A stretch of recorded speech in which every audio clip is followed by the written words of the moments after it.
छठ माई के बहुत प्यारा बहुत अच्छा गीत लेके आए हैं। आप लोग के अच्छा लगेगा तो लाइक करिए, कमेंट करके बताइए कैसा लगा। केलावा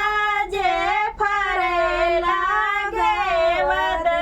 से वह पर सुगा मेरा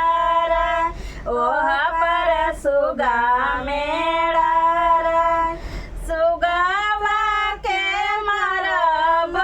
धनुषा से सुगा गिरहे मुरुजा सुगा गिरहे मुरुजा सुगानी जे रोवेले वियोग से आदित होई ना सहाय सूरज देव होई ना सहाय के हमारे सुगावा के मरले सुगा डाल के सिंगार सुगा डाल के सिंगार नारियल जे फरेला घेवद से वही पर सुगा मेरा शरीफावा जे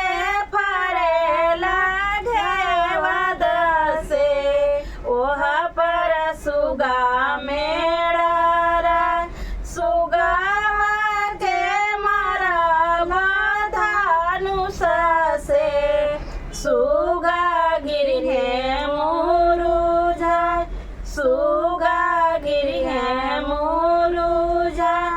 सुगानी जे रोवेले वियोग से सूरज देव होई ना सहाय छठी मैया होई ना सहाय के हमारे सुगावा के मरले सुगा डाल के सिंगार सुगा डाल के सिंगार के